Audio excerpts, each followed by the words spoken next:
Sobre este tema, sobre lo que acabamos de escuchar con Ale Costa, nos comunicamos ahora con el ex ministro de Economía, Alfredo Thorne. Señor Thorne, gracias por acompañarnos esta noche en la edición central. Muchas gracias, ¿cómo estás? Un gusto y un placer estar en tu programa. Para conversar sobre lo expuesto hoy por el ministro de Economía, precisamente Pedro Franque, y lo que decía también Ale Costa, ¿cómo hacer para tener más ingresos en caja sin afectar la reactivación económica, gravando con más impuestos a los que ya pagan? Bueno, esa es precisamente la sorpresa de lo que está pasando, de que ni bien han entrado al gobierno y tienen más ingresos, que se debe mucho a lo que Ale Costa les acaba de decir, que tiene que ver con los altos precios de las materias primas, particularmente el cobre y los otros minerales, que están prácticamente en sus picos, y este año les debería dar casi un punto porcentual más de recaudación tributaria, y el siguiente año, pues nosotros esperamos casi un punto y medio más. Esto es lo que el ministro está utilizando para reducir su déficit.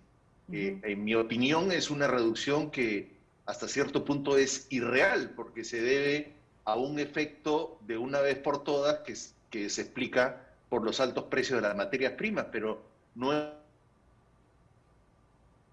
en mi opinión, pues van a tener un problema fiscal más adelante y creo que no lo están anticipando. Claro, es un tema coyuntural, ¿no es cierto? El tema de los precios que se puede acabar además en cualquier momento. Otro tema del que también habló fue la entrega de dinero en efectivo, es decir, más bonos, que es respecto al tema inflacionario, dijo, es la recomendación internacional. Bueno, a ver, yo pienso que ahí están un poco manipulando al pobre Fondo Monetario Internacional. Lo que dijo el Fondo Monetario es que una de las formas de ayudar a la reactivación económica en plena pandemia era entregando bonos a la población.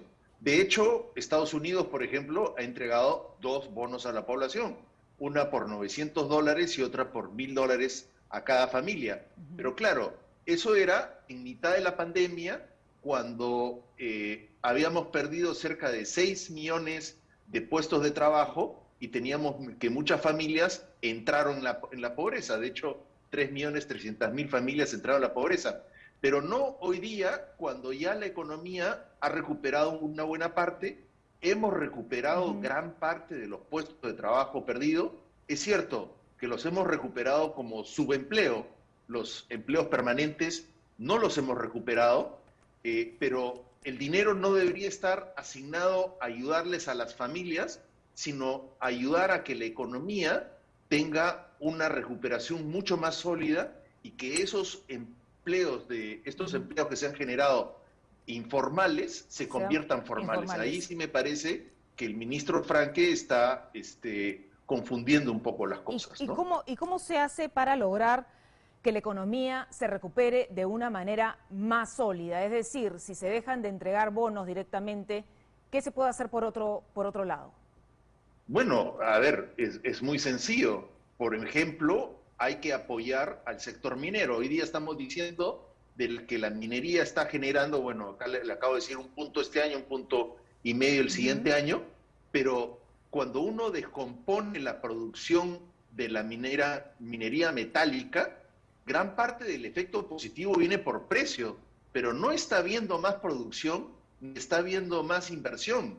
Y claramente este gobierno está amenazando a las mineras. Unos días dice que las va a nacionalizar, otros días dice que solamente va a apoyar a los proyectos que tienen una evaluación social positiva, y hoy día el propio ministro ha dicho que ha pedido facultades para ponerles más impuestos. Ya el gobierno de Humala, hay que recordar, puso 2 impuestos precisamente para capturar la sobreganancia minera, y eso es lo que nos está dando los recursos. Entonces, me da la impresión de que ahí también ellos se están equivocando, porque en vez de apoyar esta recuperación que viene de la minería, que viene de la agroindustria, que viene de una serie de empresas que invirtieron en el pasado, pues el mensaje ha sido el Estado, que a nosotros nos parece un Estado disfuncional, puede hacer todo solo, que es un poco el mensaje que ha dado el primer ministro en el Congreso, ¿no? Y precisamente también otra de las propuestas que de alguna manera ha tenido detractores es el tema del Banco de la Nación, ¿no es cierto? Que empiece a competir con la banca privada, porque, claro, ¿quiénes pagarán todos esos créditos, toda esa morosidad? Es decir, ¿quién palanqueará todas las operaciones que pueda hacer el día de mañana el Banco de la Nación? A ver, tanto en el Banco de la Nación como con Petroperú hay que tener un poco de cuidado, porque el Banco de la Nación puede haber tenido utilidades y el ministro ha dicho que piensan utilizar las utilidades del Banco de la Nación para modernizarlo, pero el Banco de la Nación, para darle créditos a la pequeña y mediana empresa, como ellos plantean, necesita que alguien le preste ese dinero, porque el Banco de la Nación no captura esos depósitos. Entonces, nuevamente, si el ministro no está dispuesto a fondear el Banco de la Nación o a dar alguna garantía que permita atraer fondeo al Banco de la Nación, pues el Banco de la Nación no va a poder realizar esos créditos. Tampoco lo va a poder realizar Agrobanco. Nosotros tuvimos que recapitalizar 2 veces Agrobanco, ¿no? También tuvimos que recapitalizar, dicho sea de paso, COFIDE. Tuvimos que inyectar 500 millones de dólares en COFIDE.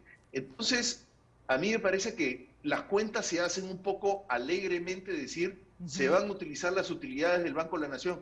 No, señor, o sea, para que el Banco de la Nación preste, se necesita que alguien le deposite la plata al Banco de la Nación. Si el gobierno no tiene la plata porque se están utilizando los ahorros que tenía el gobierno, que es lo que tenía depositado el Banco de la Nación, entonces no sé qué es lo que va a prestar. Claro. Lo mismo con el Banco Agrario. Ellos dicen, vamos a recapitalizar Banco Agrario. Que la morosidad es altísima.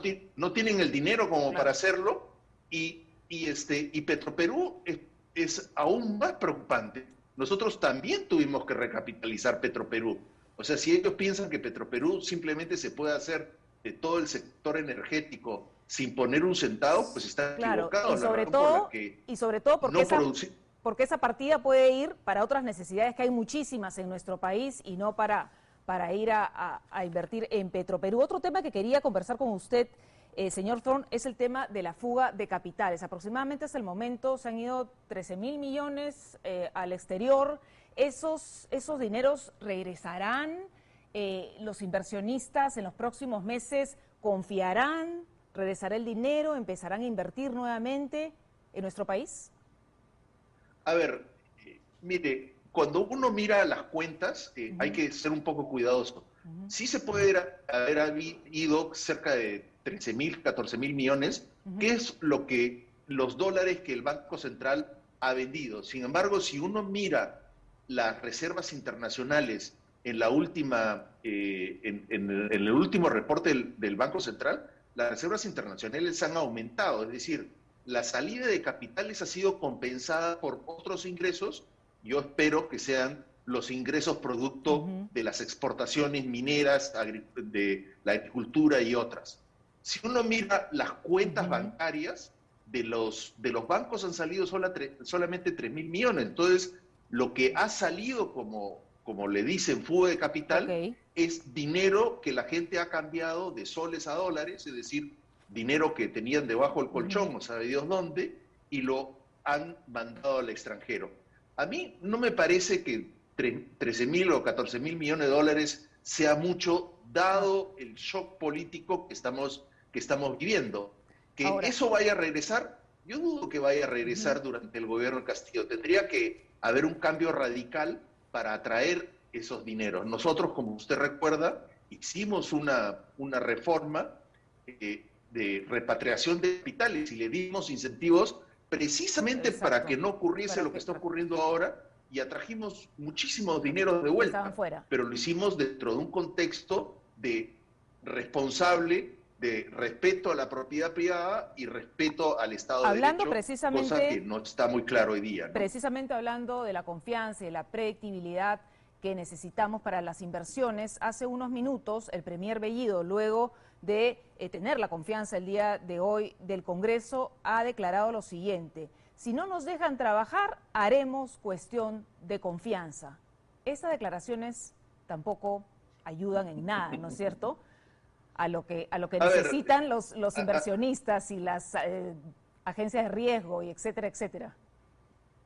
A mí me parece que un poco que ahí el Premier se está envalentonando. O sea, creo que ustedes han citado a los de Alianza para el Progreso de por qué les han dado el confianza. En realidad, les han dado la posibilidad de manejar el gobierno durante un tiempo. Simplemente les han dicho, vamos a darles el beneficio de la duda, y eso es lo que les han dado. Me parece bien, porque eso le permitiría al gobierno de Castillo probarnos a todos los peruanos que efectivamente puede gestionar al país. Ojalá lo pueda hacer, ¿no? Y ojalá le vaya bien. Si le va bien a él, nos va a ir bien a todos nosotros. A todos, pero de ahí a salir a amenazar al Congreso, esto sí me parece muy mal, ¿no? ¿Usted tiene alguna información acerca de la ratificación de Julio Velarde en el BCR? No tengo más allá de lo que ha surgido en la prensa. Lo que yo entiendo que tiene que suceder ahora es que el presidente tiene que firmar un decreto supremo nombrando a Julio Velarde y los 3 miembros del directorio, cosa que hasta el día no ha hecho. O sea, no me parece que el problema esté en Julio Velarde, sino que está en el Ejecutivo. El Ejecutivo le tiene que presentar al Congreso, y creo que la fecha ya venció, al Legislativo le tiene que mandar los 3 candidatos para el directorio, más el nombramiento de Julio Velarde, cosa que hasta el día de hoy no ha hecho, ¿no? ¿Usted cree que Pedro Franque, ministro de Economía, se va a mantener en la posición que tiene hasta hoy? Porque vemos en el gabinete que un día el señor Bellido dice una cosa y después Pedro Franque tiene que salir a las horas a desmentirlo o dar otra versión, ¿no?, de lo que dice el Premier.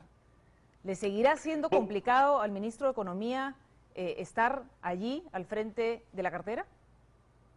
Bueno, parece que para todo el mundo esto es una gran duda, porque al presidente también un día dice que va a cambiar su gabinete y después viene el señor Cerrón y le dice que no. Pedro Franqui también le tiene que enmendar la plana al Premier. El Premier dice una cosa, el presidente dice otra cosa.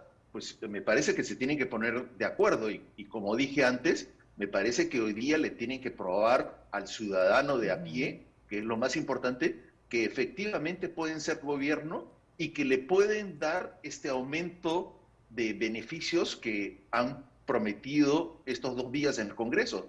Esa debe ser su tarea en vez de buscarse pleitos entre ellos, ¿no? Gracias al señor Pedro Franque, le iba a decir, Alfredo Thorne, exministro de Economía, por acompañarnos esta noche en 24 horas. Muy distinto, por favor. Gracias, señor Thorne. Gracias por esa entrevista y estos alcances. Atención.